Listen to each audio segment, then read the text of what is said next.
Hello everyone, स्वागत है आपका एक बार फिर से एक अनदर ब्रांड न्यू वीडियो में। माय नेम इज़ मोक रहतानी, I am UGC net qualified. और जैसा कि आप लोग जानते हैं, अभी तक हम लोगों ने कोफिशिएंट ऑफ वेरिएशन के 3 पार्ट फुल्ली कवर कर दिए हैं।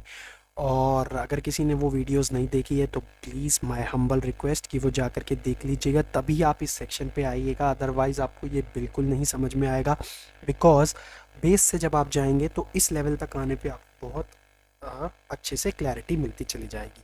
सो सिंस हम यहाँ पे अब कोफिशिएंट ऑफ वेरिएशन का पार्ट 4 पे आ गए हैं, जैसा कि मैंने आपको पिछले 3 वीडियो लास्ट वीडियो में एक चीज़ बताई थी कि हमने सारे मेथड्स कवर कर दिए। इंडिविजुअल सीरीज़ को भी कवर कर दिया, डिस्क्रीट को भी कवर कर दिया, कॉन्टिन्यूस सीरीज़ को भी कवर कर दिया। बट यहाँ पे हम लोग क्या करने वाले हैं, कुछ मिसलेनियस क्वेश्चंस देखने वाले हैं। और जनरली एस टाइप के क्वेश्चंस आपको को हमेशा पेपर में आते हुए दिखेंगे, कि बिल्कुल डायरेक्टली नहीं आते हैं। टू सीरीज़ का बिल्कुल प्रॉपर आपको इस तरीके से दिया जाता है जिससे कि आपको कंपैरिजन करने का मौका मिलता है। तो कोफिशिएंट ऑफ वेरिएशन यहाँ पे हम देखेंगे टू सीरीज़ में, जब हमको टू सीरीज़ गिवन है और प्रॉपरली हम यहाँ पे एक एक कोफिशिएंट ऑफ, मैंने आपके लिए 2 क्वेश्चंस निकाल के रखे थे यहाँ पे स्पेसिफिकली, सो दैट हम ये अच्छे से कवर कर सकें। और चलिए बिना देर करे स्टार्ट करते हैं, बिकॉज थोड़ी सी वीडियो लंबी हो सकती है, रीज़न बीइंग कि 2 क्वेश्चन इसमें हम करेंगे। तो जल्दी जल्दी बिना देर करे स्टार्ट करते हैं। देखिए पहले आपको क्वेश्चन क्या बोल रहा है, batsman X and Y score following runs in different innings, they played in a test series, which of the following is a, क्या बोल रहा है, which of the following is a better scorer. अच्छा, ये इस टाइप से question जब भी आता है ना, तो आप ये और ये या ये लिखा होगा हु इज़ मोर कंसिस्टेंट। अगर आपको कोफिशिएंट ऑफ वेरिएशन की डेफिनेशन याद हो, वहाँ पे हमने ये सब पैरामीटर्स डिस्कस करे थे कि क्या होना चाहिए, हम क्या क्या चेक करते हैं। हम लोग कोफिशिएंट ऑफ वेरिएशन से क्या क्या चेक कर सकते हैं, वेरिएबिलिटी, यूनिफॉर्मिटी, कंसिस्टेंसी और स्टेबिलिटी। क्या चेक करते हैं, ये सब पैरामीटर्स। तो यानी इस टाइप के वर्ड्स आपको जब भी दिखेंगे तो आप समझ जाइएगा कि ये हमको कोफिशिएंट ऑफ वेरिएशन निकालने की बात कर रहा है। ऑल तो डायरेक्टली इस क्वेश्चन ने एक बार भी नहीं कहा कि आपको कोफिशिएंट ऑफ वेरिएशन निकालना है, बट जैसे ही आपने ये वर्ड पढ़ा कंसिस्टेंसी या बेटर स्कोरर, इस टाइप के वर्ड्स पढ़ते ही आपके दिमाग में आ जाना चाहिए कि ये कोफिशिएंट ऑफ वेरिएशन का क्वेश्चन है। ठीक है, तो हमको 2 बैट्समैन के मार्क्स के स्कोर गिवन है और दोनों की हमको वेरिएबिलिटी पता लगानी है कि दोनों में कितना कंसिस्टेंट स्कोरर रहे हैं, किस बंदे ने ज़्यादा कंसिस्टेंसी से स्कोर करा है। जैसा मैंने आपको एक बार पिछले कोफिशिएंट ऑफ वेरिएशन के पार्ट 1 में एग्जांपल भी दिया था कि जैसे जो बंदा है, सपोज कीजिए एक बंदे के 50 हैं, 90 है और एक में आपके मार्क्स आ रहे हैं 28, यानी एक में तो पास भी नहीं हो पा रहा है, एक में टॉप कर रहा है और एक में मिडल रह रहा है। तो ये जो वेरिएबिलिटी होती है बहुत ज़्यादा होती है, इसमें जो आपको कोफिशिएंट ऑफ वेरिएशन ज़्यादा आएगा, बिकॉज देखो आप डिफरेंस कितना ज़्यादा है सब में। और वहीं पे एक बंदा 70, 75, 80 स्कोर कर रहा है इस तरीके से, तो ये बहुत ज़्यादा कंसिस्टेंटली परफॉर्म करेगा। क्यों? क्योंकि जो वेरिएशन है वो बहुत कम है। तो यही हमें फाइंड आउट करना है एक्स और वाई के बीच में से कि किसने बहुत अच्छे से स्कोर किया है, किसकी जो मार्क्स थे वो कंसिस्टेंट रहे। तो चलिए इसको सॉल्व करने का तरीका हमको जैसा पता है, मैंने क्या किया है, बैट्समैन एक्स के सारे स्कोर यहाँ पे लिख लिए हैं और ऐसे ही यहाँ पे बैट्समैन वाई के भी हमारे स्कोर्स लिख लिए गए हैं। तो इसके बाद हम क्या करते हैं, जैसा कि ये आपको पता लग रहा है अनग्रुप्ड डेटा है, क्योंकि कोई फ्रीक्वेंसी नहीं गिवन, सिर्फ आपको डेटा गिवन है। तो नॉर्मली हम जल्दी से इसको सबसे स्मॉलेस्ट मेथड से कर लेते हैं। इसमें हम अपना जल्दी जल्दी स्टैंडर्ड डिवीजन और ये आपका एक्चुअल मीन से फाइंड आउट कर लेते हैं फटाफट से। तो जो आपका ये जो एक्स है, इसका जो आप जब आप टोटल करेंगे तो ये आपका सिग्मा एक्स आ जाएगा 500। और अब अगर आप वैल्यूज़ देखेंगे ये कितनी है, 1 2 3 4 5 6 7 8 9 10। सो जो मेरा एन है वो कितना हो गया, यहाँ पे एन मेरा हो गया ये 10। ठीक है, ऐसे ही मैं इसका भी टोटल करके बता देता हूँ आपको। ये जो आपका टोटल आ जाएगा सिग्मा वाई का, ये आपका आ जाएगा 330 और एन भी आपका यहाँ पे हो जाएगा 10। तो जल्दी से पहले क्या कर लेंगे, चलो ये हम लोग बाद में करते हैं ताकि आसानी से दिक्कत ना हो। नहीं नहीं, पहले यही कर लेते हैं। चलिए मीन फाइंड आउट कर लेते हैं। तो जो आपका मीन आएगा यहाँ पे मैं ऐसे लिख देता हूँ, मैं ना एक डिब्बा बना देता हूँ यहाँ पे टेबल, जिससे कि जो है हम बैट्समैन एक्स का कंपैरिजन यहीं करते हुए चल लेंगे और बैट्समैन वाई की सॉल्यूशन सारी यहाँ करते हुए चल लेंगे। ठीक है, यहाँ पे आप लोग एक हेडिंग बना लेते हैं, हम लोग हेडिंग लिख लेते हैं यहाँ पे, किस पेन से लिखे, इससे लिख लेते हैं। चलिए यहाँ पे मैं लिख लेता हूँ, ये हमारा हो गया बैट्समैन एक्स का, ये मेरा हो गया बैट्समैन वाई का, बैट्समैन वाई का। ठीक है, चलिए सो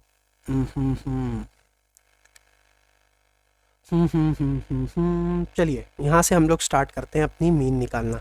सो जो मीन आएगा इसका ये आपका आता है sigma x divided by n. इस तरीके से आप पेपर में लिख के दिखा के आ सकते हैं अगर आपका पेपर सब्जेक्टिव रहता है कभी भी। तो 500 को डिवाइड कर देंगे आप 10 से तो आपकी मीन आ जाएगी 50। ऐसे ही यहाँ पे भी आप मीन निकाल लेंगे, कितना गिवन था, सिग्मा ऐसे लिख लीजिएगा sigma y divided by n, ये आपका हो जाएगा 330 डिवाइडेड बाय 10 और ये आपकी वैल्यू आ जाएगी 10। ठीक है, मीन के बाद अब हमको क्या फाइंड आउट करना है, स्टैंडर्ड डिविएशन ऑफ एक्स और स्टैंडर्ड डिविएशन ऑफ वाई।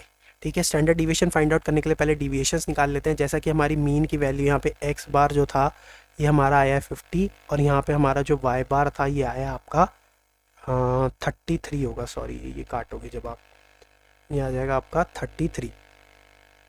यहाँ पे आप लिख लीजिए 33। तो चलिए x माइनस एक्स बार निकालते हैं। 12 में से आप 50 माइनस करेंगे आपका आएगा -38। 115 में से 50 माइनस करेंगे तो आपका आ जाएगा 65। 6 में से 50 माइनस करेंगे तो आपका आ जाएगा -44। 73 में से 50 माइनस करेंगे तो आपका आ जाएगा 23 और ऐसे ही आपका आ जाएगा -43 -31। 119 में से 50 माइनस करेंगे तो आ जाएगा 69। 36 में से 50 माइनस करेंगे तो आपका आ जाएगा -14। 84 में से 50 माइनस करेंगे तो आपका आ जाएगा 34। 29 में से 50 माइनस करेंगे तो आपका आ जाएगा -21। अब इसका स्क्वायर कर देंगे आप, एक्स स्क्वायर देखिए ये, अब आपको यहाँ से समझ आ रहा होगा कि इन वैल्यूज़ से जब हम देखो नॉर्मल मेथड से जाते हैं और जहाँ पे वैल्यूज़ बहुत ज़्यादा होती हैं तो ये जो आपका जो आंसर आता है इसमें आपकी कैलकुलेशन कितनी बड़ी हो जाती है। अब आपको समझ आ रहा है कि वो जो स्टेप डिविएशन मेथड्स हैं ये सब क्यों बने हैं। देखो स्टेप डिविएशन से अगर मैं यहाँ से करता तो मैं कॉमन ढूंढ के काट के इसको सी से डिवाइड करके कुछ और छोटा कर सकता था। ठीक है, तो ऐसे मेथड्स वहाँ पर इसीलिए हमें काम आते हैं कि जो स्टेप को इतनी बड़ी कैलकुलेशन तक ना जाने दे। बट अब इसमें आपको क्या करना पड़ेगा, इसका स्क्वायर करना पड़ेगा, तो थोड़ी सी मेहनत लगेगी बट ऐसा कुछ नहीं है, आप आराम से कर सकते हो। 38 का स्क्वायर आप कर लेना तो ये आपका हो जाएगा 1444।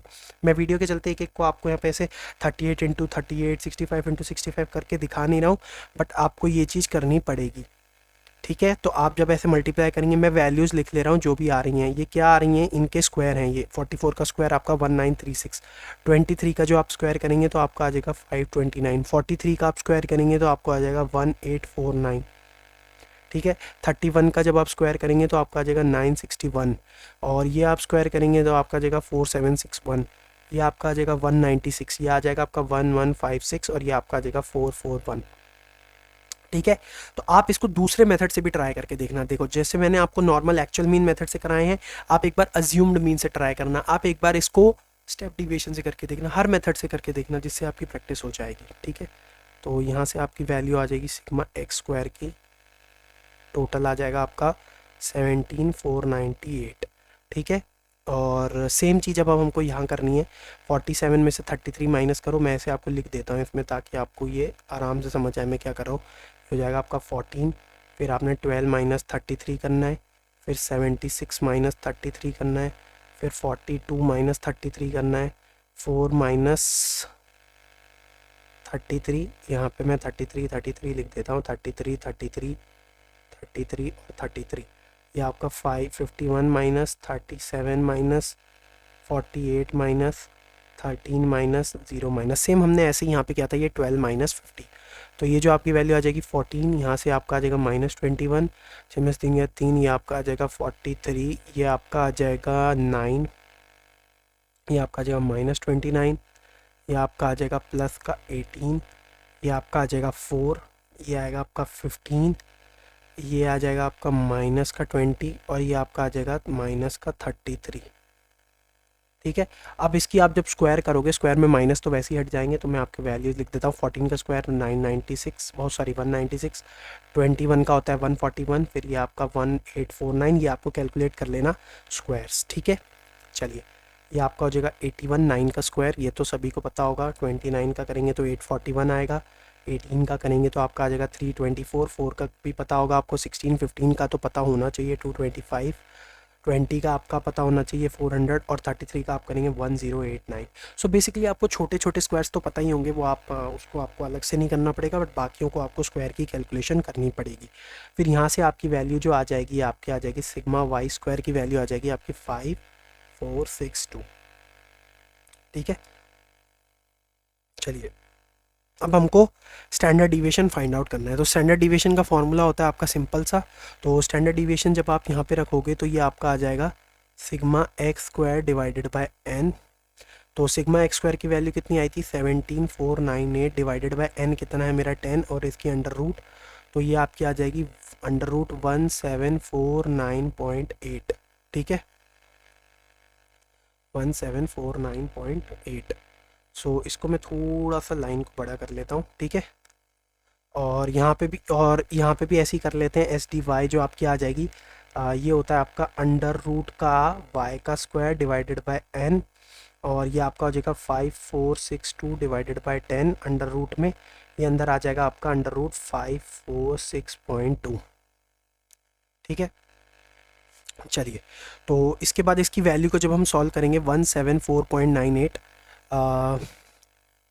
ये वाला स्टेप अब आप खुद करके देखिएगा। जब आप इसकी रूट निकालेंगे, मैंने आपको अब तक इतनी बार रूट निकालना सिखा दिया है, तो इसकी वैल्यू जब आप सॉल्व करेंगे कैसे सॉल्व करना है, बस जस्ट यूँ रखिएगा और यहाँ पे ऐसे 1749.8 पेयर बना के आप लोग सॉल्व कर लीजिएगा। सेम यहाँ पे भी करना है आपको। ये 546 की वैल्यूज़ को ऐसे रखना है 546.2, इस तरीके से आप यहाँ से रूट निकाल लीजिएगा वैल्यूज़ लगा के। तो यहाँ पे आपकी वैल्यू आ जाएगी 41.83 और यहाँ पे आपकी वैल्यू जो आ जाएगी वो आ जाएगी 23.37। कितनी आ जाएगी 23.37। जब आप इसको सॉल्व कर लेंगे रूट को तो ये वैल्यू आ जाएगी 23.37। अब हमको क्या निकालना है फाइनल स्टेप में, कोफिशिएंट ऑफ वेरिएशन। तो कोफिशिएंट ऑफ वेरिएशन क्या होगा, स्टैंडर्ड डिवीजन ऑफ एक्स और ये मीन ऑफ एक्स। मैं नीचे एक्स क्यों लिख रहा हूँ, क्योंकि बैट्समैन एक्स को डिनोट कर रहा है। और यहाँ पे भी हम लिख लेते हैं इनटू में आपका 100। फिर यहाँ पे आप कोफिशिएंट ऑफ वाई लिख सकते हैं ऐसे, standard division of y divided by जो आपका ये हो जाएगा मीन ऑफ वाई इनटू में 100। ठीक है, तो जब आप ये वैल्यूज़ रखेंगे तो यहाँ पे आपका आ जाएगा स्टैंडर्ड डिवीजन ऑफ वाई कितना था 41.83 और जो आपका मीन था वो था आपका 50 इनटू में 100। और यहाँ पे जो आपका था ये हो जाएगा आपका ये वैल्यू थी आपकी 23.37 और जो मीन आया था हमारा यहाँ से आया था 33 इंटू 100। जब आप इसको सॉल्व करोगे तो आपको वैल्यू आ जाएगी 70, ये बस आपको डिवाइड कर लेना, तो ये आपकी वैल्यू आ जाएगी 70.82। कितनी आ जाएगी 70.82। और यहाँ से जब आप इसको सॉल्व करोगे तो आपकी वैल्यू आ जाएगी 83.66। क्या आ जाएगी 83.66, 70.82। ठीक है, तो अब आप देख के बताओ। देखो मैंने आपको एक चीज़ सिखाई थी, जो कोफिशिएंट ऑफ वेरिएशन है ये जितना ज़्यादा आएगा, एक बार इस वाले क्वेश्चन को हम थोड़ा सा आगे शिफ्ट कर देते हैं। क्या कर देते हैं, थोड़ा सा आगे शिफ्ट कर देते हैं। कट।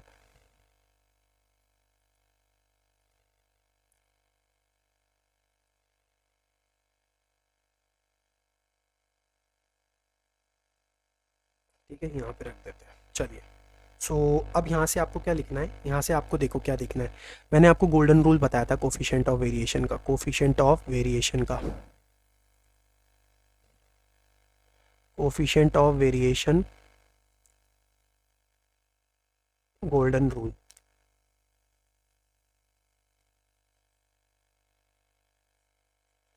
क्या बताया था मैंने आपको कि जो कोफिशिएंट ऑफ वेरिएशन की अगर जो हमारी वैल्यू आती है, इसको सॉल्व करने के बाद जो वैल्यू आती है अगर वो ज़्यादा होगी तो जो मेरी वेरिएबिलिटी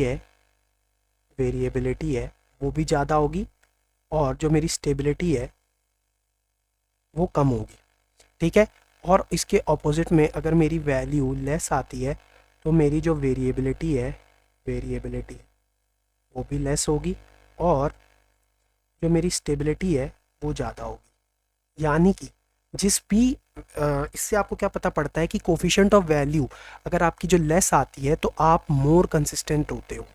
मैं यहाँ पे एक और ट्रिक लिख देता हूँ इसकी, अगर आपकी कोएफिशिएंट ऑफ वेरिएशन की वैल्यू लेस आती है तो आप मोर कंसिस्टेंट होते हो। क्या होते हो, मोर कंसिस्टेंट। और अगर आपकी जो कोफिशिएंट ऑफ वेरिएशन है इसकी वैल्यू मोर आती है तो आप लेस कंसिस्टेंट होते हो। क्या होते हो, लेस कंसिस्टेंट। तो इस केस में देखो जो x वाले की वैल्यू आ रही थी 83.66 और इसकी आ रही थी 70.82, तो इससे आप क्या अंदाज़ा लगा सकते हो कि x वाले की जो वो है कंसिस्टेंसी वो बेटर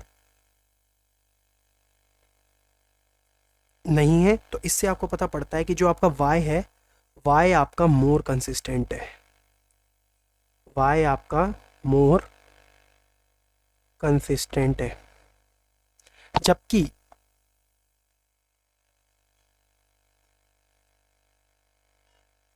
आप यहाँ पे देखो कि बेटर जो बैट्समैन है ना, बेटर बैट्समैन वाई है, बेटर बैट्समैन जो है आपका वाई है। क्यों? क्योंकि उसका जो मीन था वो ज़्यादा था, वो एवरेज स्कोर ज़्यादा कर रहा था। बट जो कंसिस्टेंसी का क्वेश्चन आता है तो आप आंसर करोगे वाई। तो यहाँ पे जो क्वेश्चन पूछा था कि बेटर स्कोरर कौन है, तो बेटर स्कोरर मीन्स ये आपको यहाँ पे फाइंड करना था, इस वाले तरफ आपको फाइंड करना था मीन, और यहाँ पे कंसिस्टेंटी जब पूछा है तो आपको फाइंड करना है कोफिशिएंट ऑफ वेरिएशन।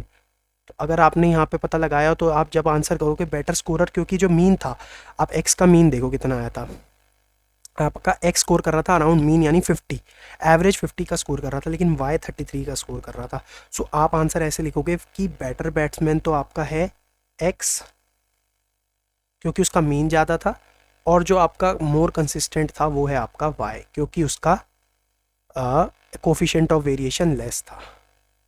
क्या था? Coefficient of variation less.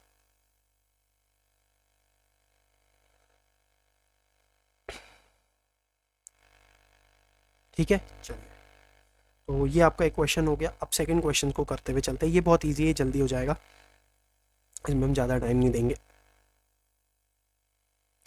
चलिए, तो क्वेश्चन क्या बोल रहा है? Two factories A and B are located in an industrial state, some industrial estate, average wage and its standard deviation are given below separately for A and B, find out. सीधा सीधा coefficient of variation बोल रहा है, बहुत easy है। Average veg given है, ये आपको मीन गिवन है दोनों का, ए और बी का, ये दोनों का स्टैंडर्ड डिविएशन गिवन है, और ये नंबर ऑफ वर्कर्स, ये आपका एन गिवन है, ये एन गिवन है। ठीक है, तो दोनों फैक्ट्रीज़ का जल्दी से कोफिशिएंट ऑफ वेरिएशन निकाल देते हैं। तो पहले का देखो, आपका जो कोफिशिएंट ऑफ वेरिएशन ऑफ ए कैसे आएगा, standard deviation of A divided by mean of A into में 100। ठीक है, और ये स्टैंडर्ड डिविएशन कितना गिवन है, देखो ए का आपको गिवन है 35, यहाँ से तो उठा रहा हूँ मैं, ये आपका स्टैंडर्ड डिविएशन हो गया 35, और सॉरी ये स्टैंडर्ड डिविएशन गिवन है 5, और ये मीन गिवन है, ये आपको इसको ऐसे लिख सकते हो आप, मैं यहाँ पे ऐसे लिख देता हूँ मीन ऑफ ए, और ये लिख देते हैं स्टैंडर्ड डिविएशन ऑफ ए, इसको लिख देते हैं मीन ऑफ बी, इसको लिख देते हैं standard deviation of A, standard deviation of B. ठीक है, बस वैल्यूज़ रख दी, 5 डिवाइडेड बाय 35 इंटू में 100, और यहाँ पे हम लिख देते हैं coefficient of variation B, standard deviation of B divided by मेरा जो standard deviation of B divided by जो मेरा मीन ऑफ बी है इनटू में 100। So standard deviation of B कितना है, यहाँ पे आपको गिवन है 10, और ये divided by 30 divided by 30 into 100।